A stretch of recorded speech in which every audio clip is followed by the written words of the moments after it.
We've got some more schedule to break down. We got to get through that before we get to training camp, which, by the way, is a month away tomorrow. So we're closing in. A month away from tomorrow is report day. The first day of practice for the New York Jets in training camp is July 24th. Before we get there, we need to fully break down the schedule, and we're in the final leg of the race. We'll get 4 games today and 4 games next week and set you up. Let's roll.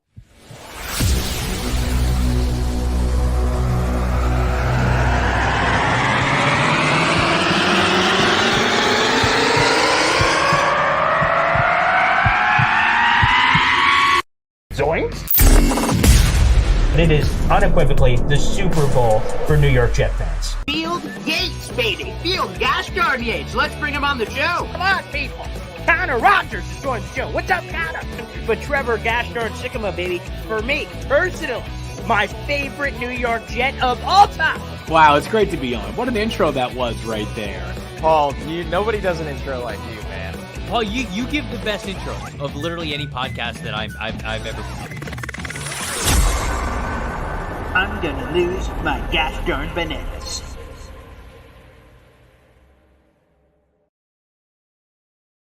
What's the good word, people? Yes, I'm Paul Esden Jr., a.k.a. Boy Green. I'm the New York Jets digital reporter for Heavy.com. Welcome to Boy Green Daily, a daily New York Jets video show, also available wherever you get your gosh darn podcast. And it's a little bit of a rainy day here in the Salt City, but we're making it happen, baby. And we'll clear away the rain and bring you some positivity and all kind of, and just the truth. You can't handle the truth. Some truth serum on this Jets schedule. Give you some of the analytics and some opinion as well splashed in there for what's coming up. Again, this is the penultimate quarter of the Jets schedule. We got this 4-pack and then a final 4-pack next week, and that will wrap up our evaluation of Jets schedule. And then we'll do a schedule prediction the following week after that, and then we should be all ready for training camp. So let's bring in our special guest.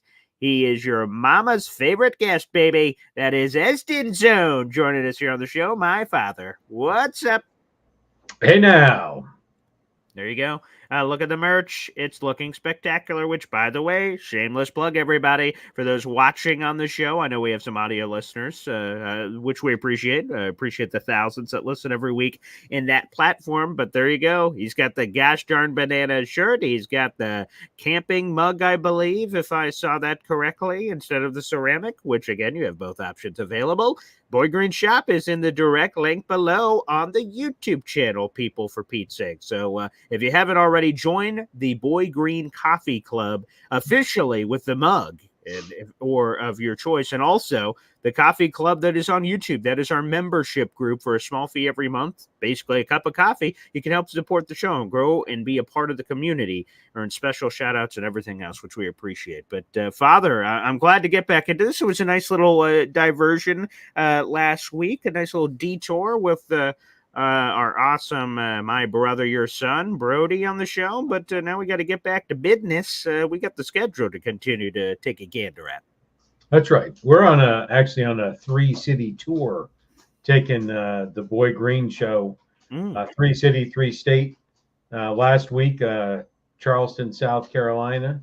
This week, the ATL, yo-yo. And next week, back in God's country in the White Mountains of New Hampshire. So we're on the move. Yeah, I like this office here in Atlanta. There's a lot to like here, kind of nuzzled in the corner. You gave me a tour of your new abode there in Hotlanta, which I was like, oh, okay, this is nice. So you got some good things popping there, Pop. And plus, in a handful of weeks, the college football video game comes out. The Madden game comes out weeks after that. Again, we just got a lot of great things happening in the world. So let's start it off with our schedule. In case you guys have missed any of the other episodes, as we've been talking about this schedule, what I do is give you a little bit of the analytics and we start diving into some of the numbers. So last episode of the schedule breakdown, we broke down the month of October, which has 5 games uniquely for the New York Jets, all the way from their London game at the beginning of the month to the final day of the month, which is Halloween against the Houston Texans on Thursday Night Football. So we got 2 games here, a bye week, and 2 more games to break down. We'll start with the Arizona Cardinals, who I'm going to be really interested to hear some of your thoughts on this team, because some people are really down on them, some people are really high on them. The ESPN analytics of projecting wins, this is ESPN's data for their stats and information, project that the Cardinals will be 7-10 this season. They don't project them to be very good. Quite frankly, they're inside the bottom 10 of teams in the NFL, according to their data. And they don't give them many chances to do much, whether that's win the division or make the playoffs entirely. Their playoff percentage here is, let me make sure I get that correct number, is 19%. So you're saying there's a chance for the Arizona Cardinals. So we'll start off there right off the top. They're projected as a 7-10 football team. Yeah, so this 4-pack of games we're going to talk about today is very interesting. It's very interesting. This one continues the legacy of the patty cake version of the Jets 2024 schedule. However, the next 3 and the last 5 of the Jets. But anyways, so yeah, this will be really interesting. The Arizona Cardinals, I'm shocked that they rank them as 7-10. I have them around 4 or 5 wins. Really, here's the main thing you need to know. Okay. Right. What you really need to know is they are the lowest projected ranked defense in the National Football League for 2024. Good Lord. Lowest. So you take that, you wrap that in a bow. I do think they do have some interesting nuances, the Cardinals do. We don't really know what Kyler Murray's going to do. This is really the first season since the breakup, if you will. He had some solid performance. The Cardinals didn't, but he did under Cliff Kingsbury, right? And that's when they locked him into this Deshaun Watson-like contract, the first of many horrible contracts that were flying around there for a little while. Unlike Deshaun Watson, there was like a honeymoon period before they realized it was a dumpster fire. This is the one that Kyler Murray finishes signing the deal, and then all of a sudden, the dumpster bursts into flames about how bad a deal it was. So, really, this would be an opportunity for the Jets, in-season bye week, if you will. They do have to worry, and the point of concern will be how the Jets' run game defense, how their defense against the run is. This will be really an interesting point. Kyler Murray, obviously a running guy, and Ricky, I think, is it Ricky from New York? Is that? Yes, yeah. Ricky from New York, right? He got the running back. The Cardinals, the closest link that we have to the Jets is they bogarted 2 of the draft picks that the Jets wanted. One that you really wanted and one that Ricky from New York really wanted, right? Yeah. And so they got Marvin Harrison, of course, Jr., and then the running back from the Florida State University, right? They picked him up at 66. Trey Benson. He's really perhaps in a non-aggressive way, he's the upgraded version of Braylon Allen, right? A pounder, just a little bit. He was a little bit higher on the rankings, the running back. So yeah, they picked him up at 66. So two of the people that kind of Jets had on the draft board ended up in Arizona. But I don't think other than that, that'll be the interesting storylines. Beyond that, this is clearly the Jets should dominate this against the worst defense in the NFL. Yeah, the thing I still can't believe, I had to look it up to make sure I get it right. Kyler Murray, in his contract, the Cardinals have since removed it after backlash, which is a terrible reason to end up removing something, but nonetheless, he had a clause in his contract that required independent study. The clause in his contract required that Murray spend 4 hours a week studying film without distraction of television or video games. And it was incredibly embarrassing that was in the contract at all. And they're like, well, we don't need that. And then they removed it, but you had already put it in, which seemed to indicate that. And the joke that was running is Kyler Murray is this big Call of Duty fan. And apparently he, with all his streaming and stuff on social media, he'd been spending more time on that than perhaps the others. And in the advancements of technology, I don't know how they did it before. I assume just, hey, here's your playbook, study it. But they can track how much you're looking at your iPad and studying your film. They can see that data at the Arizona Cardinals headquarters, and they're like, let me see how much Kyler's done. What the? This must be broken. There's zero in here for what he brought to the table. So I still can't believe that was a thing. And as I kind of comb through this Cardinals depth chart, you mentioned it. Obviously, Marvin Harrison Jr. coming in. He's a freak. The Jets have indicated that Sauce will travel more, so that could be a fun matchup potentially to watch. They also have James Conner had that crazy 18 touchdown season, so obviously he has some chutzpah. There's no question about it. You have Kyler. The backup is Desmond Ridder, by the way. They traded for him. I think they gave up that one interesting wide receiver, the former Purdue product, in that straight-up trade for him, which is interesting. And then when you come through the defense, there's some interesting names. Sean Murphy-Bunting, Buda Baker is really talented, and Garrett Williams, our Syracuse people. They drafted him, and he had a redshirt year because of his injury, but he projects to be a starter right now on their ESPN depth chart. BJ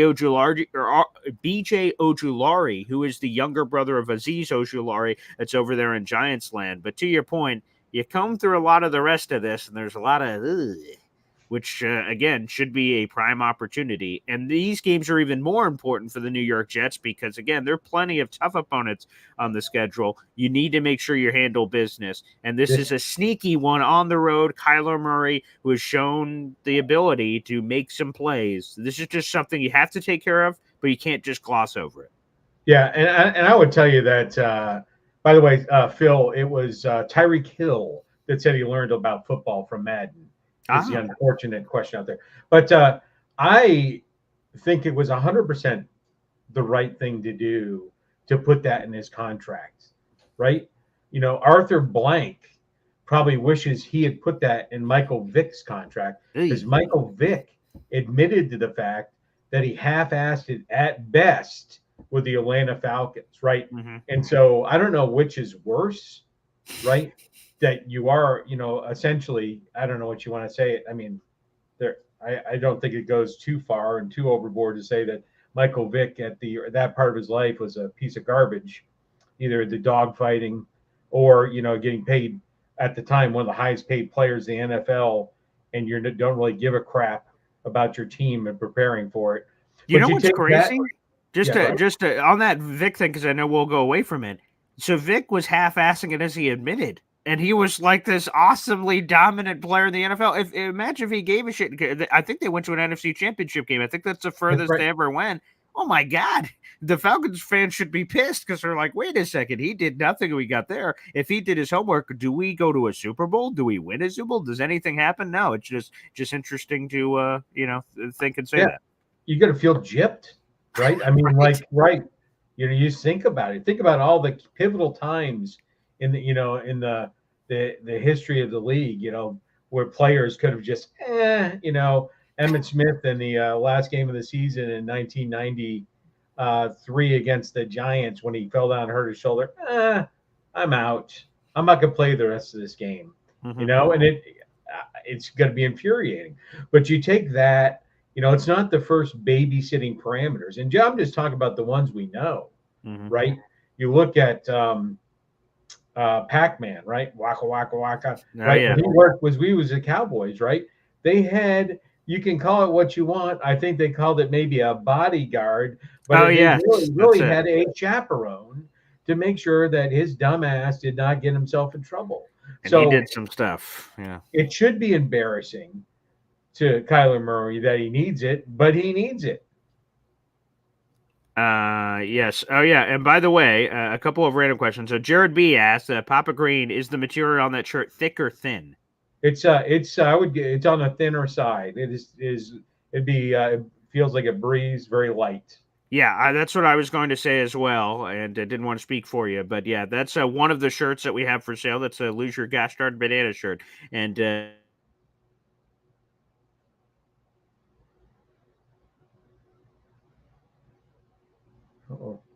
Uh-oh. Is he frozen for you?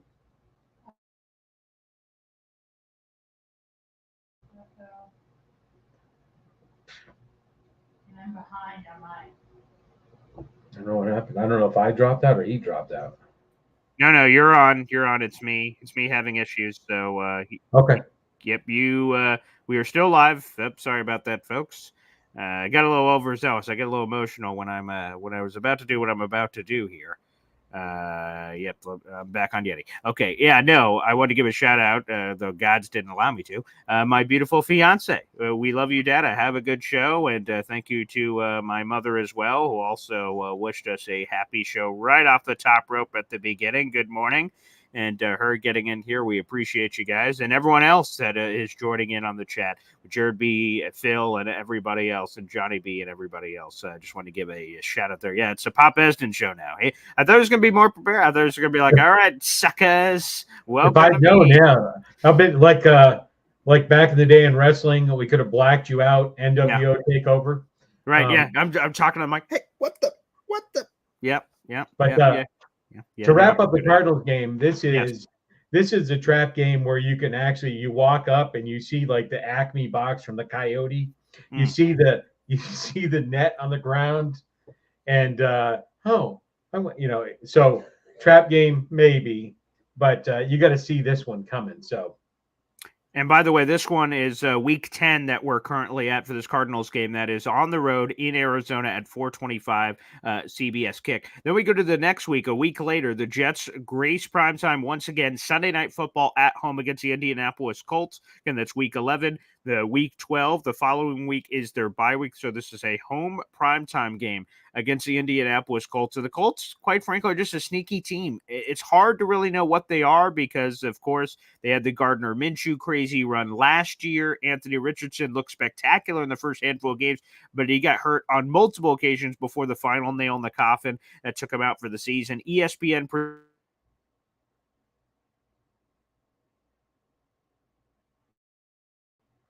Nope. Appears that Boy Green may have locked up again. All right. Well, this is a takeover we were talking about. Here we are. So, the Colts, Anthony Richardson coming back from an injury. Be very interesting. He's backed up by someone the Jets are very familiar with, Joe Flacco. So there's it'd be very interesting. I'll tell you, we joked around about what a trap game, the other one, what really wasn't. This one is. They're going against a team that can run the freaking football, both at the quarterback and the running back position. And they have, according to Draft Sharks, are ranked number 3 in the NFL for their defense, ahead of the New York Football Jets. Yeah, go check it out for yourself, Draft Sharks, right? So it's not. That's not what I'm saying. That's what Draft Sharks are saying. And so, fans, grab your torches and pitchforks. Paul Eston Sr. says he hates the Jets defense. Nope. They are ranked ahead of them. And forget about the running game with the running back and the quarterback. They are ranked in the top 5 offensive lines in the NFL.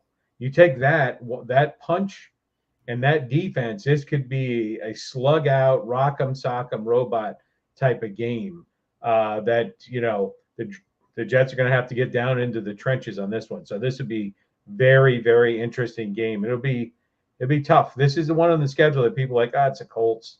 But this is the one. The next 2 games are actually ones to look out for. This one, it's going to be ugly early, and it's going to be a slugfest. What would Madden call it? An old-fashioned slobber knocker. Oh, we lost Boy Green again. So this one's going to be a slobber knocker. So Yeah, sorry, everybody. I don't know what's going on today. My computer's having a lot of issues, so I apologize in advance for these. But no, I believe it will be a slobber knocker. The good thing is I can hear everything you're saying even when I disappear. So I'm still hearing everything you're saying. The only thing is to what everyone else is saying, and you brought it up as well, that if Anthony Richardson survives to this point, again, this is deep in the season that we're talking about here. This would be, again, week 11 for the Indianapolis Colts. If there's no Anthony Richardson, then we're getting the revenge game of Joe Flacco as the backup quarterback potentially coming in here for this team. The Colts, again, to your point, Jonathan Taylor, super talented. Michael Pittman Jr. just got the bag this offseason. The offensive line's really good. Quentin Nelson, your former Golden Domer, is on this unit. They got a ton of talent on the defense side of the ball. Laiatu is also their first-round draft choice. They have DeForest Buckner. They got Kwity Paye, another former first-rounder. Zaire Franklin, our boy, former Syracuse guy, just got $30 million this offseason. Shout out to him. They're one of the best slot corners in football, and Kenny Moore the second. Julian Blackmon's really good there at safety when healthy. So they've got a talented unit. This, to your point, I think sneaky game is the good way to put it. Yeah. So the real benefit for the Jets is if it does end up to being the Joe Flacco show, it's really going to be, they're not built to run and gun and sling it all over the place. So that is where they will, that is where it'll be a difference. It's not going to be the Flacco of the Browns last year where we saw him coming out and slinging the ball all over the place. So, but it'll definitely be a slobber knock, an old school slobber knocker. And if you remember back when John Madden was televising one of the Cowboys games, and there was a Snicker wrapper on the field, and he goes, "That must have fell out of Nate Newton's pocket," when he was doing one of his slobber knocker blocks. Mm-hmm. So I expect a lot of Snickers wrappers on the field of MetLife Stadium for this game. Yeah, and again, we will be, after evaluating the entire schedule, we'll come back to do our Jet schedule prediction. But again, the Colts, a very interesting team that's on the docket. So up next, the bye week. I'm hoping the Jets can win this one. No question about it. They've had some lack of success with winning bye weeks in the past. Remember last year, red hot, they beat the Eagles for the first time in their history. They go into the bye, and then they barely squeak out a win against the Giants in a very ugly, disgusting game. And then from there, the season really kind of fell apart. Again, they got some winning, won 3 of their last 5 or something at the end of the year, but the season was lost right after this point because there was those pivotal run of Raiders, Chargers, and all that run, and it collapsed. So coming off the bye, the Jets are getting the later bye. That's a playoff team kind of mentality bye. The Jets could have had it very early in the season. They chose it late. People that choose it late are thinking playoffs. We could see if that sort of thing will correlate for the Jets. So coming out of the bye, we will play the Seattle Seahawks. Again, another team. It depends on your perspective,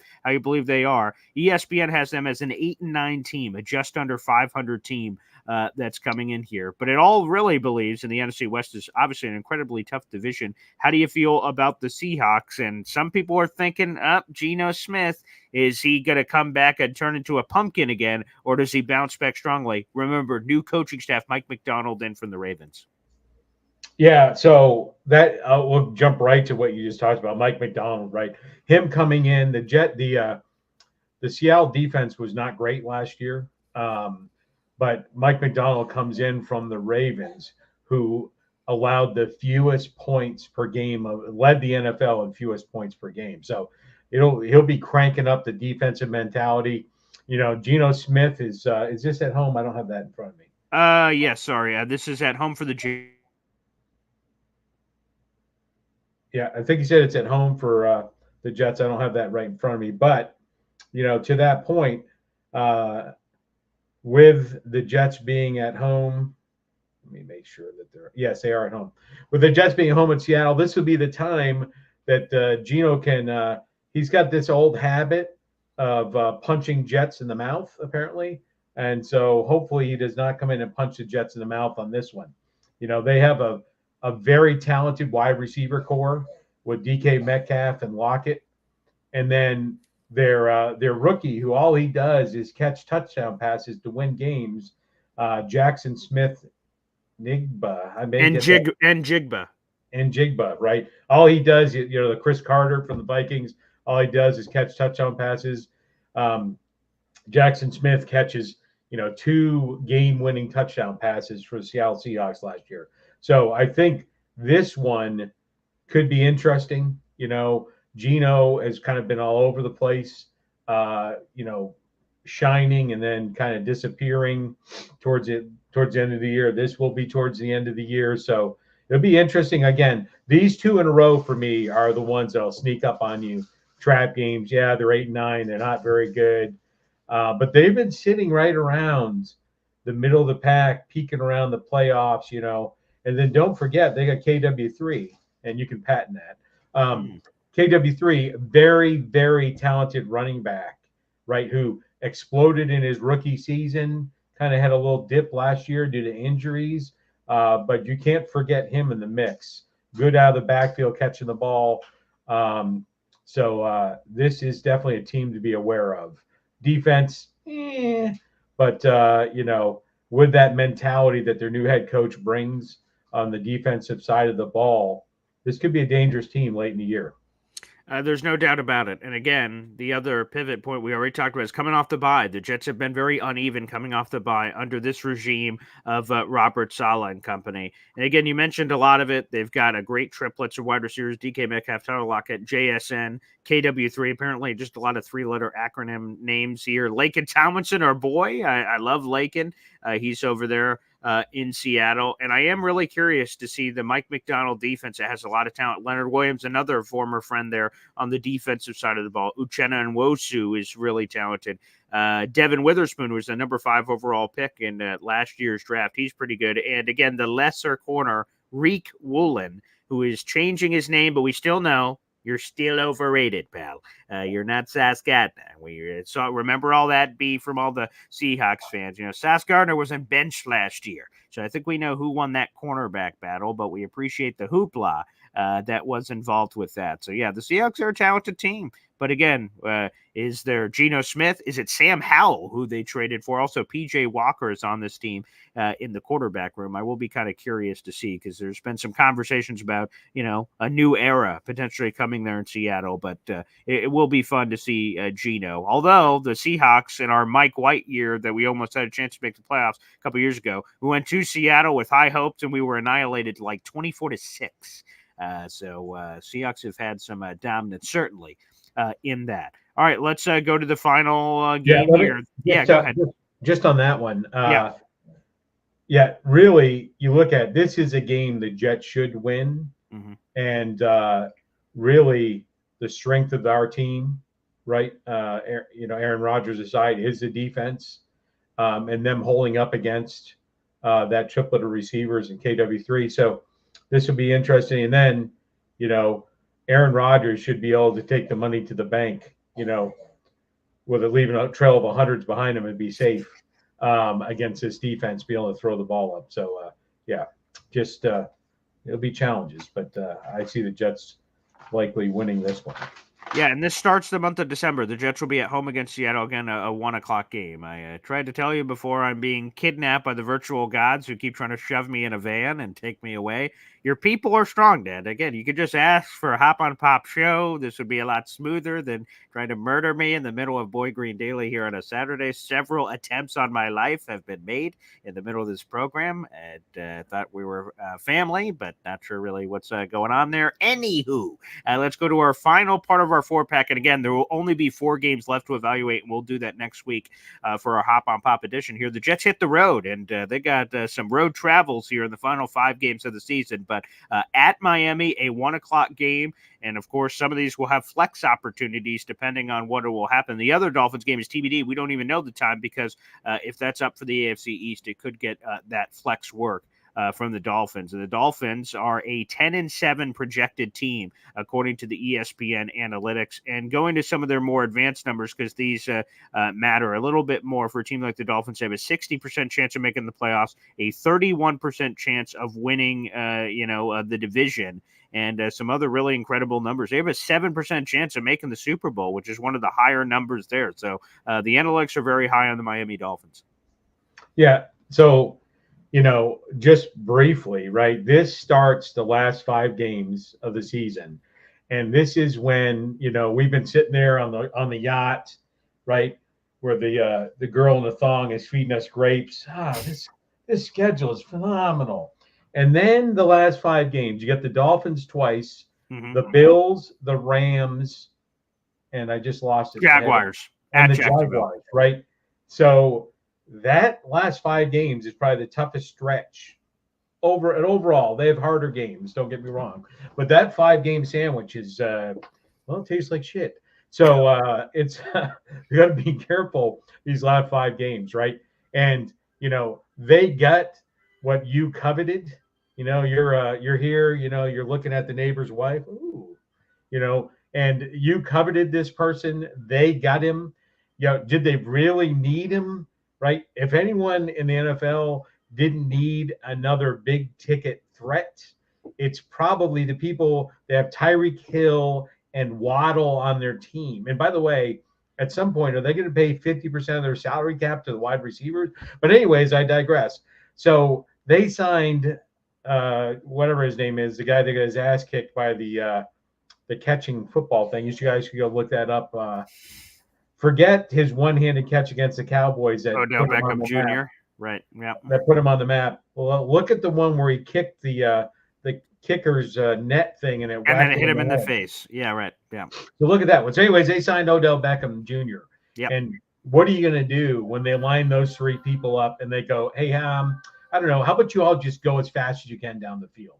Mm-hmm. You know, you're on the old Madden where everybody does a fly route. Yeah. And, it might work in this case. Mm-hmm. 3 times a game, they go out there, run as fast as you can. I'm going to throw the ball as far as I can. We'll see how it works out. The Dolphins had the number 1 ranked offense in the NFL last year, even stumbling and stumbling at the end of the year. They're projected to be back there again.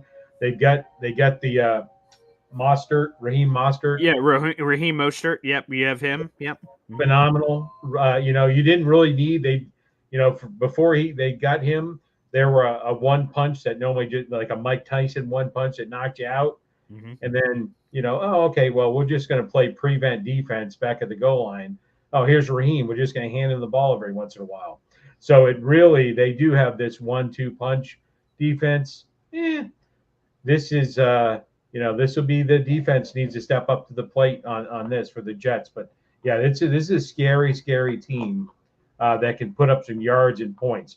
And realize this, they really kind of sucked the house out the last 6-pack of games and still ended up with the number 1 offense in the NFL by a wide margin. And what did they do? They added Odell Beckham. So I'm not a big Odell Beckham fan, but he can catch an 80-yard pass at any moment. The one thing he has not lost, other than his shitty attitude, is his speed, apparently. The boy can still fly. And so it'd be, this is going to be interesting to see when they come to the game how this offense has fared.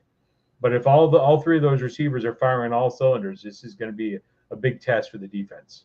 Yeah, and that's to your point. OBJ is wide receiver 3. Tyreek Hill's above him. Jalen Waddle's above him. So he will be on your third corner, which, again, should probably be Michael Carter II at this point of the season, is who he'd be facing off against. And then you mentioned the running backs. You still have Devon Achane. He's back there. And they traded a future draft choice to get back into the draft to draft Jalen Wright, who's an absolute speedster. So the Dolphins have just gone all in on that approach. The other big thing we're watching is Tua's contract.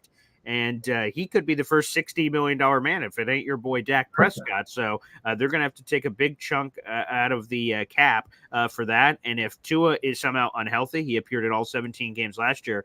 Our old friend Mike White, we have a lot of these hidden revenge stories that could come into play if anything was to happen. Can, again, in this case, Tua stay healthy? We will see. He was able to stay healthy last year. They also have Jonnu Smith. They brought him in. The offensive line, it's a little holy. They're relying on Teron Armstead, who was pondering retirement this offseason. Isaiah Wynn is a former first-round bust of the New England Patriots. Aaron Brewer is a smaller center they acquired in free agency, formerly of the Tennessee Titans. He's a smaller guy.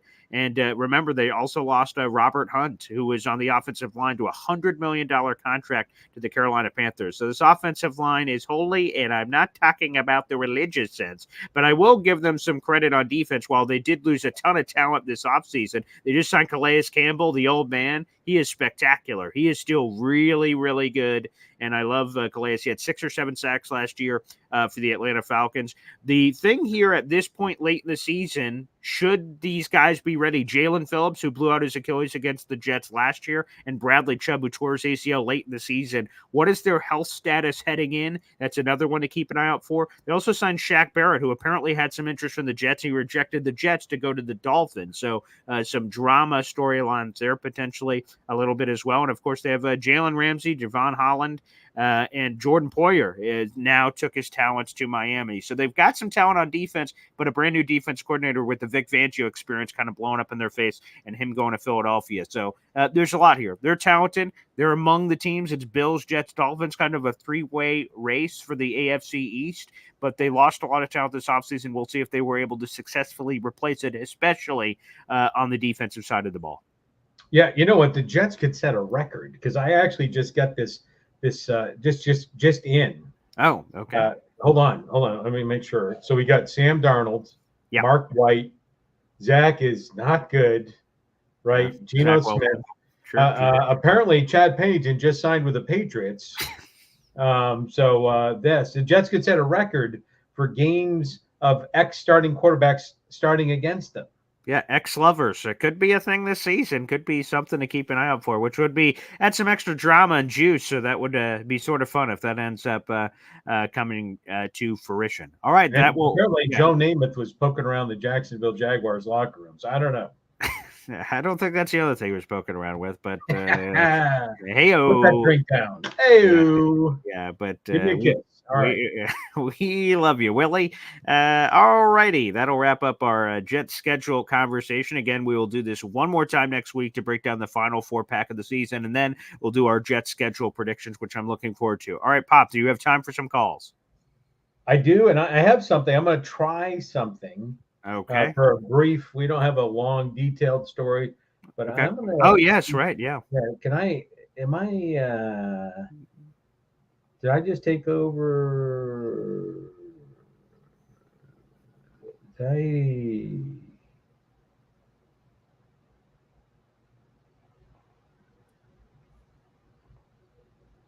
don't know what I'm doing. Okay. I'm trying to share the screen, but it looks like it's not letting me. Okay, yeah, you should have an option there that says present, and then that should come up on my green screen here, and that should be able to show it to everybody, whatever you have in front of you. You should have that option in front of you. Yeah, it says share entire screen, and then it's... Yep. That's the button. The share button's not working, so... Okay, well, I see. Okay, so never mind. Okay. I was going to show... Anyways, I don't need pictures to describe this. It is true. I know you've mentioned it in the past, but week 3, right? The combo, and I have the picture of us at 2019 at MetLife Stadium doing the faux interview with the Jet backdrop behind us. Oh, yeah. We will return to MetLife Stadium. Typically, that happens every 8 years. For the Jets Cowboys, apparently it's going to happen week 3, Thursday night football. The Esden Zone and Boy Green are going to land to watch the Thursday Night Massacre. I'll call it that.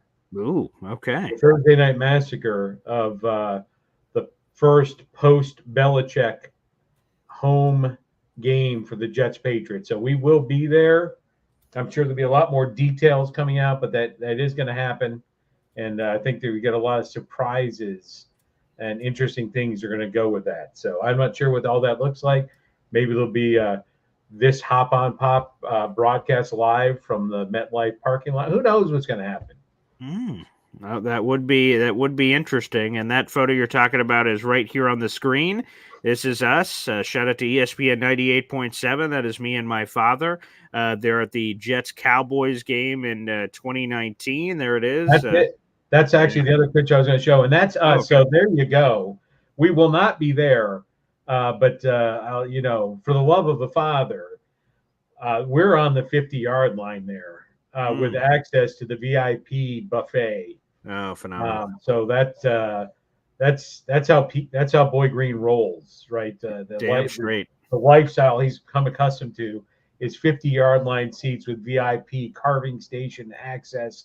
Unlimited food lounge. So I don't there or go to that level on the Thursday Night Football.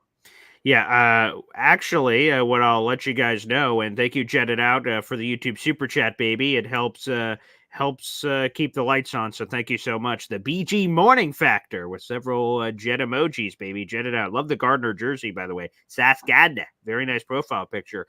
Jetted out. And yes, to share a few more details. Again, we're waiting for a few more things to lock up. We are going, so that part isn't. But that is right. K Brock has it in here. Nick Shine is another fellow bearded Jets content creator. He's joining us as part of our group. And I will announce this, I suppose. It'll be coming shortly.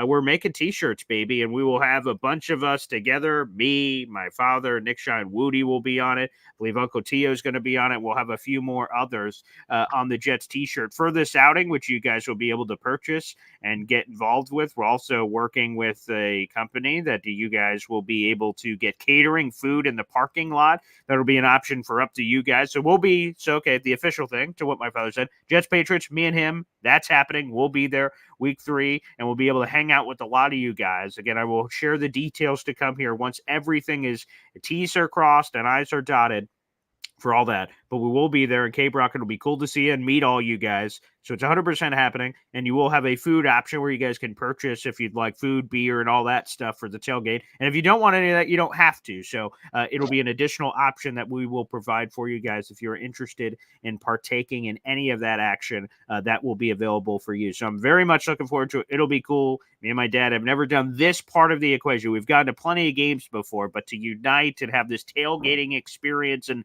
everything that could include, we will be putting all that together. So, yeah, K-Brock said, and Nick shared some of the details. And, yeah, there are more details to come. Me and Nick have been talking behind the scenes. Actually, I was just on the phone with him last night. So more and more to come on that front, guys. So just stay tuned to social media. And once that's official and collecting money for tickets, we'll have a group ticket package where you guys can sit with us to watch the game, and you'll have a seat to watch it from the end zone for Jets-Patriots. So, right, it won't be 50-yard line. It'll be a different view. But hey, any angle of the Jets kicking the Patriots' ass is something I'm more than comfortable with. So we'll see if we can make that out. All right, everybody, we will now open up the phone lines here, and I'm very much looking forward to it. So if you'd like to discuss anything about this topic matter, or quite frankly, anything else that's stuck in your craw, now is the time to do so.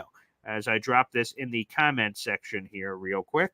Just give me a moment. Like I said, thank you for coming through with me on the technical difficulties. Don't know what happened there, but either way, glad we're able to power through that. All right, video link to join is booyah. That is now in the comment section, and I have it now as the pinned message. So if you guys would like to call into the show, and you're watching Heavy on Jets or my Twitter account, maybe you have to hop on over. If you're on Twitter, you could go to my bio, youtube.com/boygreen25. Obviously, we're the streaming video there, so feel free to do that. Or if you're on the Heavy on Jets Facebook page, just go over to YouTube, youtube.com/boygreen25. Ace of Spades, real quick, we have a super chat coming in. Ace of Spades says, a cornerback alone can't guard Tyreek Hill. You need a safety. We'll see if that's true.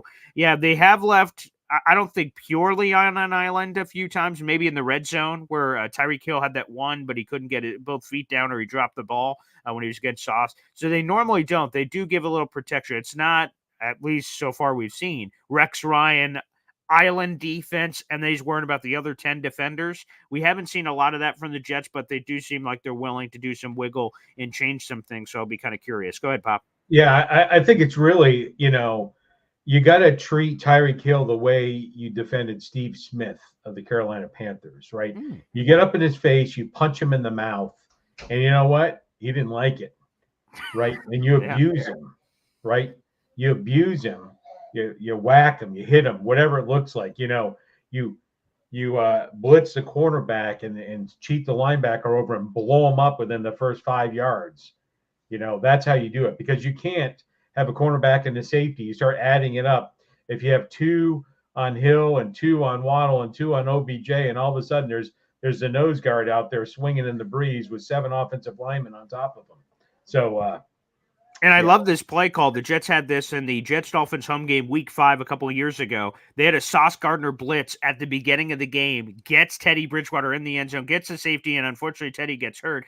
But it was more about the creativity of that, of like Sauce Gardner blitzing. What the hell? boom, throw that, kind of zig when others think you'll zag, and that was pretty good. I'm pretty sure it was on Tyreek Hill on that play, and that's a bold move because you have to shade over. You have to take your responsibility of blitzing to cover back over for either the linebacker safety combination to roll the defense over to the other side to cover your cheeks, and that was creative. So shout out to Salah Ulbrich for that combination. All right, let's go to the phone lines. We got plenty of callers here. Let's go to EZ on the weekend. What's up, brother?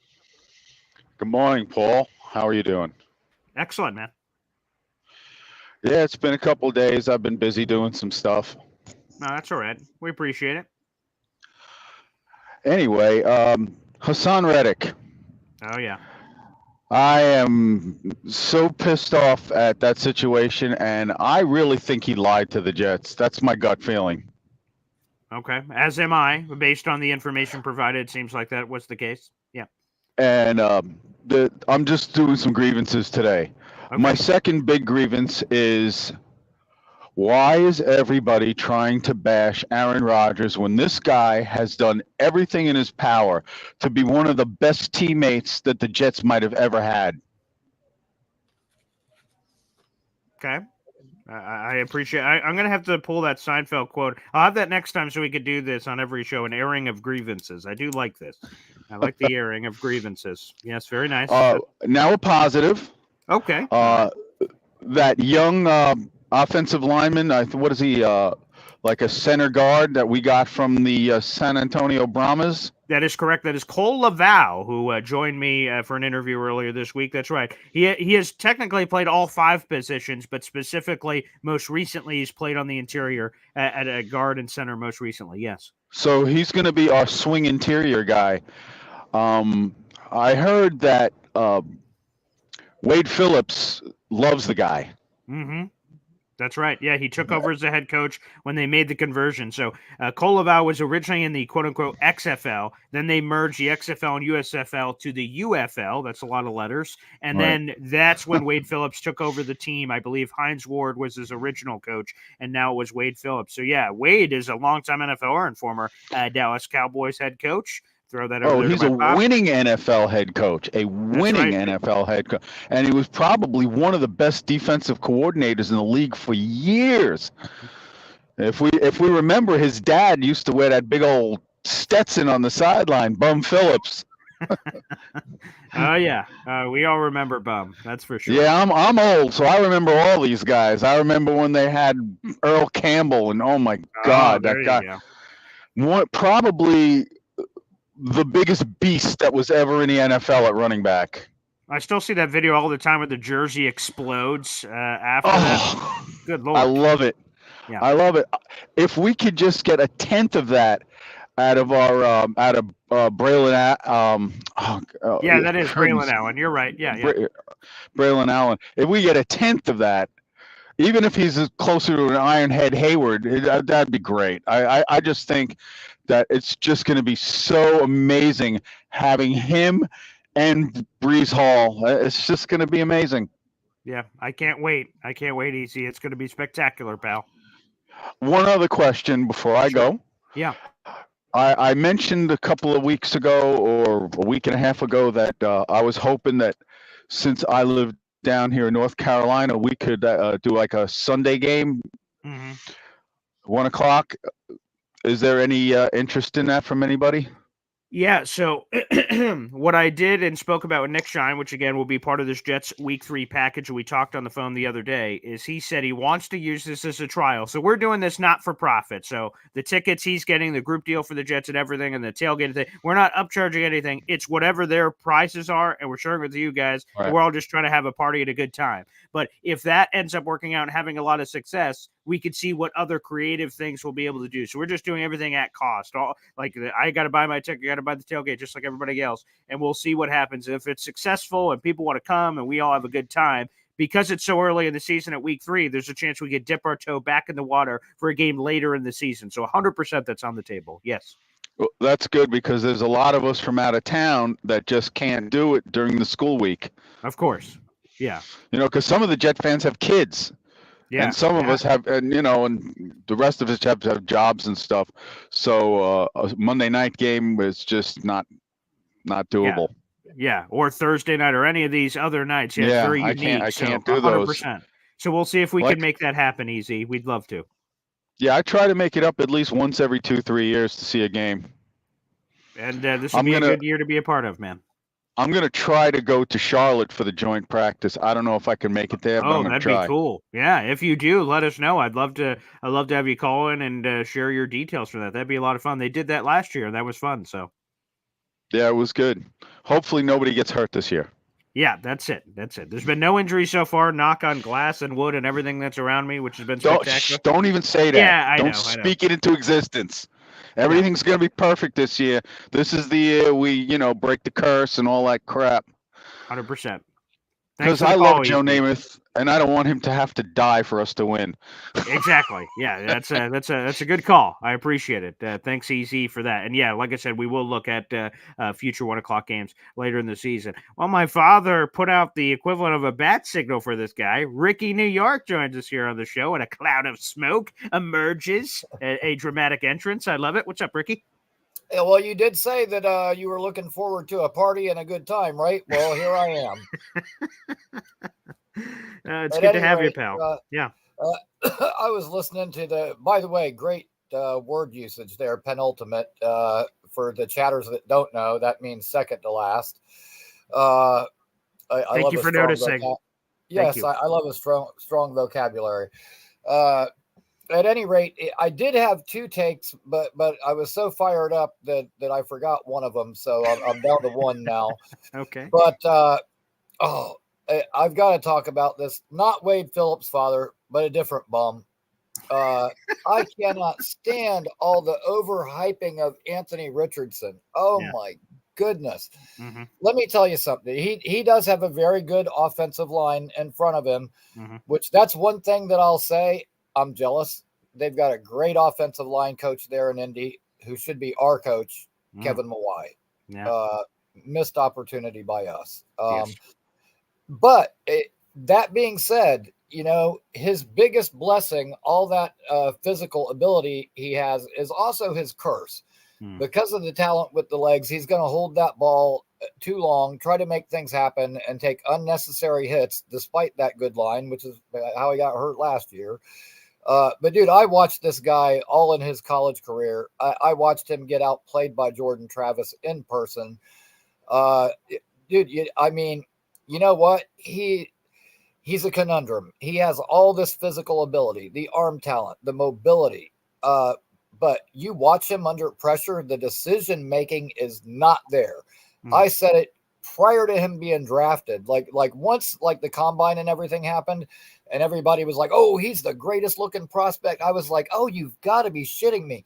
This guy is Zach Wilson 2.0." And when he gets in under that big spotlight and people see him on national and they watch how he is under pressure. Now he's like Zach. If everything's perfect, if the receivers are wide open, the offensive line doesn't give up any pressure at all, he can play well. But wait till he's under pressure. The decision making is frigging awful.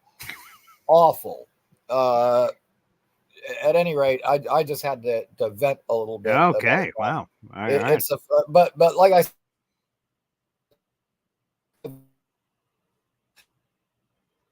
yep. All right. We lost Ricky there. I don't know what happened to your call there, Ricky. Hey, I was having Wi-Fi problems too, so I feel you. But yeah, what do you, Pop? What do you make of the Anthony Richardson hype? There's a lot of people that are really aggressive on Anthony Richardson, and in the same sense, like Ricky, I think there are a lot of people aggressively against. If you watch a lot of that Florida tape, it is a journey. It is a roller coaster that's happening there. Yeah, and in most of my breakdown of the game was not focused on Anthony Richardson. Right, he really only had. He really played in 3 games, and only one was it of any substance. So I don't think, he's an unknown quantity, unknown factor right now, really. So that is, I wouldn't be overly concerned about him. He's going to run, and to Ricky's point, he's likely to run when he shouldn't, hold the ball too long, which works in the Jets' favor. So. Yeah, I can't wait. All right, we have one final call. It's your boy and everyone's boy, Johnny Boy, here on the show. What's up, Johnny? Morning, fellas. How's everybody doing? Good, and appreciated the show last night. I was peeking in. You had a lot of action on your brand new show on Friday nights. Some great work there on Uncle Tio's YouTube channel. Yeah, I appreciate it, man. Hope you guys liked it. I hope it was entertaining. Hope it was funny. Hope you guys both chuckles. You know, you cover a lot of topics, which is really interesting to me. Yeah. Yeah, we definitely do. It's very unique. I'll say that, right? But that's it. One of a kind. Hey, what's going on, Papa Esden, man? I look forward to meeting you on the 19th. It's gonna be a crazy, exciting, fun day, I believe. You know, we're actually trying to set up a 7-on-7 flag football game. So nah, I'm kidding, dude. Like I would like I get too competitive, bro. So like I'm gonna Odell Beckham somebody and then like pull my damn shoulder or something insane, man, you know. But all right, so I love your guys' take this morning, first and foremost. It was awesome, right? Thank you. Yep. But let's be 100% honest. If we do not beat the brakes off of all those 4 teams, then we should not be talking about championship aspirations and whatnot. I mean, it's the truth. Because if we cannot beat the Colts, right now, look, the Colts, they're an unknown team. For me, that's one of the trap games. Because I know that Ricky does not like Anthony Richardson because he's a Gator. And, I mean, Ricky's a Seminole. That's a huge rivalry. But before he went down, he might have been the number 1 quarterback in the league at that point, right? With all the touchdowns he's thrown, he was pretty accurate, you know, especially with that line. But again, we don't know. He's right. He does hold the ball a little bit too much, and that's why he got hurt. Arizona, other than MHG and what is Marvin Harrison Jr. That's right, MHJ. Yeah. Who else is there? Connor? Yeah, no one. You know, it's really the benefit of us getting the running start in that the weak part of our schedule. We get the running start. We start flying on all cylinders. Then we should blow through, you know, the Cardinals. Again, of the ones we talked about, other than solving the speed game, the speed racer of the Miami, right? The Colts bring something that very San Francisco like, you know, into the third quarter of the year, right? The good defense, a punch in the mouth running game. So those two are kind of like bookends. You know, we start off with the 49ers, and the next time we hit it again, it's the Colts. So, yeah. And then you got the like you were saying, Jacksonville, right? We're talking a little bit about Jacksonville. And that'll be in the final quarter of the season, right? So Jacksonville, we should beat that team again, right? I mean, we have to. Like, these are the teams that we need to beat. And then Seattle, it's a scary game for me because it's coming after the bye. And we've been notoriously bad after that. Yeah. That will depend upon our coach, right? Like, I liked what they did last year. I think it was where, what's his name? Oh, my God. Woody Johnson was like, we're not taking some time off. We're going to actually try to play through the bye week and practice through the bye week. I don't know if that happens. I think that was last year or a year before. I don't know. Anyways, it's scary to think about that one. And then the other thing, right, is this for me. 14-3, man. Oh, is the we're still here. We're still here. He'll come back on in a minute, Johnny. I'm with you. You know, it's really it's all in front of the Jets, right? These games, you know, the last 5, you know, 3 of the last 5 are AFC East games. You know, the 3 out of the 6 AFC East games are in the last 5. I mean, that's a big chunk. That's when the division, that's Jets are going to have it in front of them to win the division those last 5 games. And then they should, you know, not F around, right, with Jacksonville. And then you get that Rams game in there, which is the Rams game is the one that's kind of, you know, we got this, you know, Buffalo once, Miami twice. Okay, Jaguars, we'll smack around that little girl, Trevor Lawrence. But that Rams game is enough. We'll talk more about it next week. But that one's like, we're going to see about that one. I was worried about the Rams game until C.J. Stroud opened his mouth and compared Stafford and Rodgers and everybody. Rodgers. And you know right? That he's a competitor as they come, and he's circled that game as well. Aaron Donald going and retiring was a blessing for us. What's that defense going to look like after that? Because everything ran around that dude. It's like if we were to lose Quinnen, right? If we lose cue ball and whatnot, our defense would be way, way different. Those guys in the trenches do not get enough love as they should, because if it is not in the trenches for our defense, we're talking something completely different. Somebody has stated that they're worried about our safety room, right? And I understand that point, but again, we don't need stars in our safety room, because if the safeties, and we're talking about the safeties, that means people are literally throwing the ball all over us, and they're getting to that second level where we don't want that. We want our safeties to be just talking about, I'm fucking bored back here, not doing anything, because our defense is just shutting everything down. This year is going to be a year where we're going to see an offense finally put something up, and you're going to see our players just full, like you just said, BG, when you were talking about seeing Sauce coming off the edge like that. We're going to see more plays like that. We're going to see things that we have not yet seen, and I look forward to it, man. And the other thing I did want to mention to you guys, Sure. you guys and your guys' family, Gene, have a very, very sharp beard game. What is the secret? Like, what are you guys are doing? I have to know. I mean, I have a beard, but I keep it pretty trimmed down. Mm-hmm. But like, dude, look at your dad's beard, bro. Like, that's very shaped, and look at his. Like, look, I kind of got like a burliness, like the chops on the side. His is like thinned down. I don't know if he turns. I don't know if it's quite chin strap, but yeah, it's very. Yeah, no, it's not quite chin strap. There's a little bit of some thicker lines there, but yeah, he would know better than me on the family tree roots of the beard game. Go ahead, Pop. Yeah, almost no family history. We have created it. It's we switched to the 3-4 defense and brought this out. So, but yeah, just to Johnny's point, real quick, right? Yeah, Hassan Reddick needs to pull his head out of his ass, right? This is his contract year, and next year he's likely not going to have Quentin Williams beside him. If you remember, rewind, 2 months ago when we signed him, and I said he has opportunity to be the defensive player of the year because of Quentin Williams. And he's going to miss this opportunity to, in a contract year, he's going to make his money in 2025, right? And he just needs to get to the field and do it.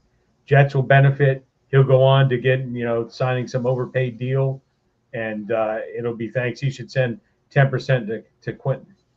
Well, I'll just give a shout out. He's in like Tokyo right now. He was doing a Last Samurai cosplay of some sort in between his workouts. So, all right, that's fine. Training camp again is still a month away tomorrow. So enjoy the time in Japan, Hassan Reddick. Yeah. So let me ask you guys this then, right? Because I'm one of the few that's not really worried about it. Like, I mean, it was 2 mandatory OTA practices that really don't mean nothing, right? Yeah.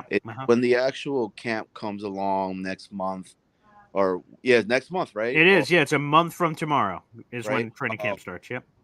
That's when I would be a little bit more worried. And even then, look, as long as he's there by game 1, we all know what he is. But he's not skipping training camp because, like, just for people that don't know, he could get fined $50,000 per day. Like, it's okay. He plays around and skips out the $250,000 workout bonus. That was an OTA portion. Okay, he gets fined $50,000 for the 2 days of missed. Okay, but it starts getting $50,000 a day, and training camp is a couple weeks. So start doing the math, people, on that. We're getting into funky money there of that money not coming back. But go ahead, Pop. Yeah. So, but how much was that when he blew off the? So I'm less concerned about the mandatory. Yeah. But the voluntary workout portion was more than that, wasn't that? It was, yeah. It was $250,000. So certain players have workout bonuses in their contract. So he gave him $250,000 there, and he was fined an additional $50,000 for the 2-day mandatory minicamp. So he's lost $300,000 so far on the $14.25 million non-guaranteed that he's owed this year. And plus, like I said, for training camp, if he misses any of those days, it's $50K per day, and those are non-waivable. So he can't just show up a week after and then they're like, all right, we'll wipe their way. It's non-waivable, so he loses that money unless they give him a brand new deal or something. Now, I guess he could, in theory, get that money back, but that would seem unlikely, I would say. Yeah, I'm not as worried about the mandatory. The voluntary, where you essentially have to show up and get fanned by with a big exactly. Yeah, right. You scratch your ass. You're not doing anything. But he gave up that $250,000 for that concerns me more than the mandatory. Missing the mandatory. I don't see, like, everybody's like, a lot of people are very like tripping out about Aaron Rodgers not being there. I'm like, dude, this was media, like, pictures and stuff like that. Like, you know, you had the team taking all the pictures and et cetera, et cetera. Dude was still working out. Like, you saw the videos of him. Look, I think for myself, you know, and I'll end it at this on my end because I know I'm ranting out, but anybody that we have on that side of the ball, which is on defense, I believe in our staff. I think this might be a blessing in disguise if, let's just say, Hassan doesn't show up, and then we have Will McDonald step up to bat, and hopefully he knocks it out the park, right? And we'll go from there. It's a cheaper option. Let's see what the kid has now. If this is true for the future, why not? You know, and then we could keep our other core 4 guys that we've been talking about for this whole off season so far, you know. So 100%. Hey, thanks for the call, Johnny. BG, you the man. Papa Esden, I really do look forward to meeting you, man. Like, it'd be cool. I think you and my pops are gonna have some like really good, insane stories, and me and BG is just gonna be like, dude, what the fuck did we just like? That's right? true. So, yeah. Appreciate you guys, man. Thank you, Johnny. I appreciate it, man. And thank you so much. Pop, if you have to hop off, you can. I have one more caller to get to before we sign off, so you could go ahead if you have to go ahead. Yeah, appreciate Oh, he's the one who's breaking up now. Go figure. All right. Yeah, Pop's the one who's breaking up. Let me see if I can bring him back in there. There you go. Now you're back. Okay, go ahead. Yeah, we lost it for a second. Background, bacon, you know, it's that time. Yeah, well, that's good. All right, Dad. We'll see you later. I'll answer this last call solo. I'm sure you'll you're gonna miss out because it's Bobby, but I appreciate you, Pop. Peace and love, Bobby. Peace and love. All right, there you go. And I transitioned from my father to Bobby Midnight on the show, baby. What's up, Bobby? Yeah, Johnny on today before me. Well, hi, Johnny. How you doing? Yeah. Yeah, he likes to talk. Hi, Johnny, my friend. Yeah. He does talk your ear off, doesn't he? How you doing today? I'm doing awesome, Bobby. And man, you've been killing it on the streams, man. Yeah, I know. I went 5 hours the other night. Wow. Almost 5 hours. That's impressive, I took my daughter out to dinner with her boyfriend last night. I missed on the 411 with VR and Johnny. I'm sorry. Yeah, that's okay. My daughter comes first. So Of course. Yeah, she wanted me to take her out to dinner. We went to Chili's. We had good food. Oh, I love Chili's. That's nice. They got that like 3 for $10 deal. Very nice. Yeah, we got that. Yeah, it's a good deal. Yeah. So how you doing? Oh, great. It feels good. Finally, the weekend. That's nice. I get a little time off from my radio show normally on the weekend. Good. So a little bit of flexibility to move and groove, you know? And you spend time with your family. Yes. Yeah. We have a kid's birthday to go to. It's raining, so I don't know if that's going to get canceled. Oh, it's pouring there? Yeah. It's absolutely coming down from the heavens right now. It's Did been it pour piss last night hot. too? It might have poured a little bit last night too. It's piss hot. It's been piss hot here, so naturally that's just cooler, gonna right? Yeah, correct, and that's coming through. Here too. You gotta wash everything out. Pouring like crazy last night. Yeah. So no, we had a good time dinner, and then I think the Jets are. I don't worry about those 4 teams. I think we take care of those 4 teams. There you go, Bobby. They I have love on it. your thing. Yeah. And the Yankees lost 2 in a row. Oh, I'm so sorry, Bobby. That sucks. You're a Yankee fan, right? I'm absolutely not a Yankees fan. No. Oh, you're a Met fan? No, not one of those either. But what team you like? I'm a Red Sox fan. Bobby. I'm sorry. Yeah. It's okay. I don't really talk about it much because, again, I know no one cares on here, and I really. I was happy for your Celtics. That's true. Yeah. So, like, if I had to power rank my sports, it's Jets number 1 by a mile, and then number 2 it's Celtics, and then number 3, a distant third, is the Red Sox. Who, again, I've been to Fenway Park a bunch of times. I enjoy it with my family. It's Fenway Park. Yeah. Oh, yep. It slips in there every once in a while, and so I enjoy that part of it. But I don't do any shows about it or anything like that. Right. Hey, can you tell me good news? What's that? Edmonton won last night. Hopefully. They did. They won 5-1. Yes! I was going to bring that up. So now we're getting a Game 7. They blew out the Florida Panthers. Go, Florida, go! And by the way, people, I know this weird hockey pivot. There was Stanley Cup Game 6 last night. 4 times in hockey history has a team come back from a 3-0 deficit. It's only happened once in the final. That was back in 1942. Is the only other time that it came back from a 3-0 deficit. So the Edmonton Oilers have done God's work of pushing it even to a Game 7, which is spectacular. Now the series obviously shifts back to Florida for Game 7. There's nothing like playoff hockey. Who's that McDavid guy that Jake's talking about? Yeah, he's supposed to be like the greatest player in hockey right now. That's what people are saying. What position does he play? I don't know. I'm not a big hockey guy, so I'm not sure. By the way, Game 7 is going to be on Monday night, so I can't wait. I will be watching that. Me too. I want Florida to go down. There you go. They beat our Rangers, so let's get them out of there. Hey, let's get a cup back to Canada, which apparently has not happened for Edmonton since 1989, 1990. Yeah, Boomtown. Let's go. Yeah, that's right. You know Boomtown? Yeah. Yeah. Hey, do you ever watch the show Power? Power. I've not seen that one. No. It's on Stars. You get Stars at all? Yeah, I think so. That's like the HBO stuff, right? Yeah. If you get Stars, watch that. Start with Power 1 because that's the first. There's 4 books in Power. Okay.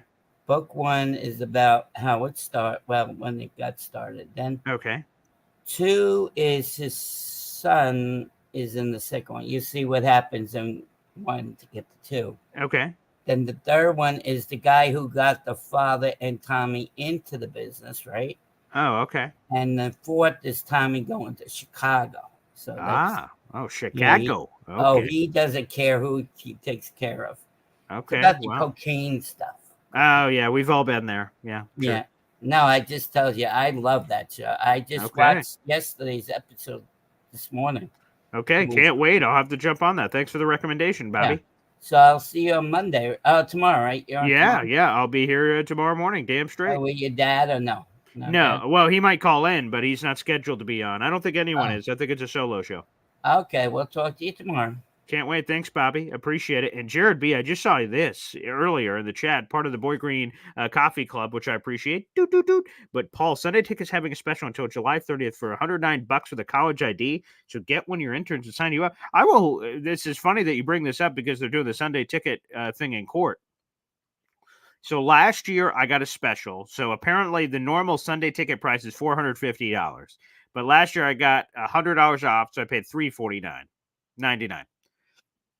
This year they said, all right, just so you know, in August 1st or something, we're renewing your thing. It's $500 or something. I'm like, well, fuck that. I'm not paying $500. So I'm like, cancel. And then they said, why'd you cancel? I'm like, it's too damn expensive. Click. Explain the reason. Back up. The day after, they're like, Paul, come back. We'll give you $50 off. Come back. So, yeah, I was waiting for a good deal. This is the kind of deal I'm talking about, Jared B. So, yeah, you can, I think you have my email, but if you don't, send me any details or advertising or anything on this. I will get any one of my interns to sign me up for this action. That would be spectacular. Yeah, give me a $109 deal for a Sunday ticket. I would sign up yesterday, baby. Yes, please do. Spectacular. All right, thanks for the shout out there, Jared. Yes, I would love a much better deal. $400. I mean, I guess you'll do whatever you got to do, but good night. That is up there. Unbelievable. Well, everybody, I want to thank you so much for joining us on the show. Thanks, everybody, for popping in for this Boy Green Daily here on a Sunday edition of the show. I see it already. No Boy Green, a Red Sox fan. Keep that hush hush. I've disappointed you, but I forgive you. Yeah, I don't talk about it much. I don't do any shows about it or anything. It's almost a guilty pleasure being a Jets fan. Like I'll be there and it's kind of like all covered up and just enjoying it to myself. But yeah, I don't. Baseball's my third sport. I prefer NFL football over anything. I will watch any NFL game. If the Siberian Huskies were playing the Wildcats, I'd be watching that. So phenomenal. It doesn't matter to me. I could watch any NFL game and I love it. And wait, let me see some more here from Jared B. I'll send it to you after the show. Okay. Oh, great. Wow. Yeah. 119 with Red Zone. Oh, okay. They got the Red Zone edition as well. Cool. Yeah. Well, all right. Well, it's, sign me up. That's phenomenal. Yes. Send me all those details. I would absolutely love it. So yes, bring those over to me, baby. I'm trying to find a good deal. All right, everybody.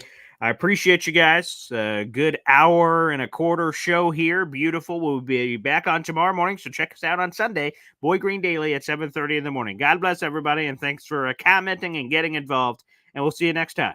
Take care.